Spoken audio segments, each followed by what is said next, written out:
So the quadrants, what are the quadrants are occupied by the kidneys? So this is the epigastric region,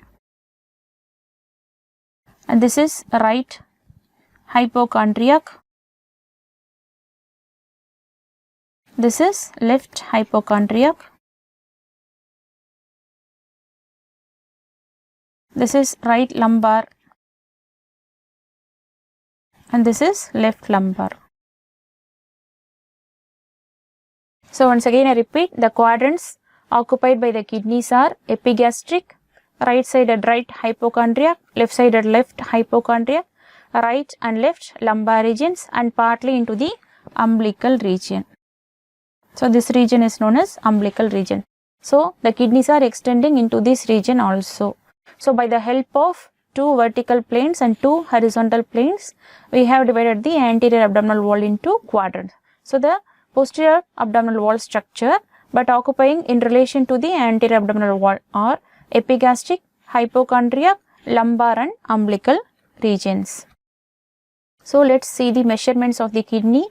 So the width of the kidney is around 6 centimeter. The thickness is 3 centimeter.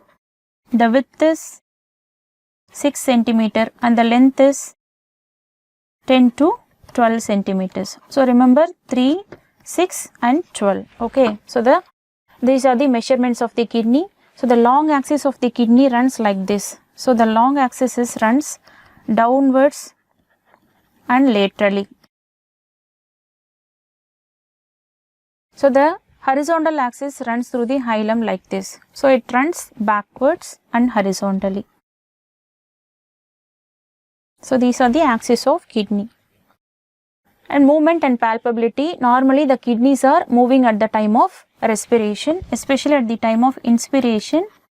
It moves 2.5 to 3 centimeter downwards.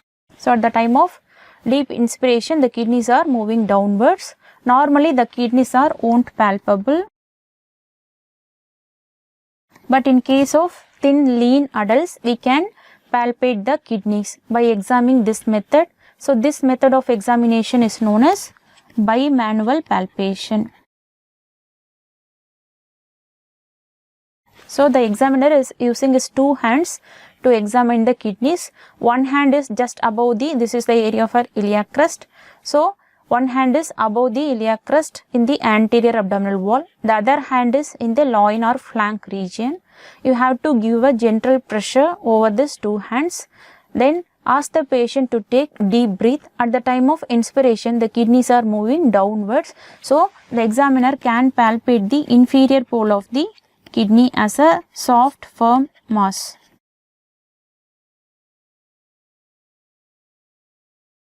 So this is the way of examination of the kidneys. So the right kidneys are usually palpable by this method, but the left kidney is usually not palpable.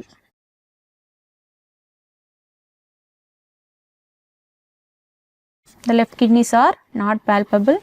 Only in case of any pathology, the left kidneys are palpable.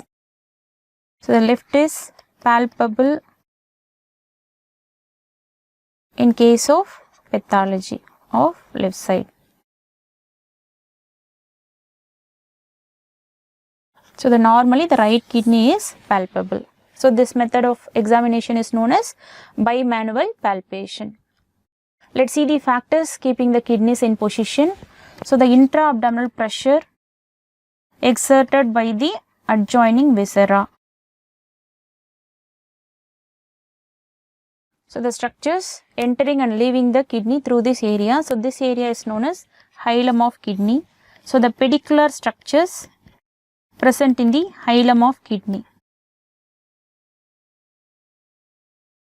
Okay, so these are the adjoining viscera. So the intra-abdominal pressure and the pedicle of the kidney plus the adjoining pressure exerted by the adjoining viscera helps the kidneys to keep in position, as well as its coverings.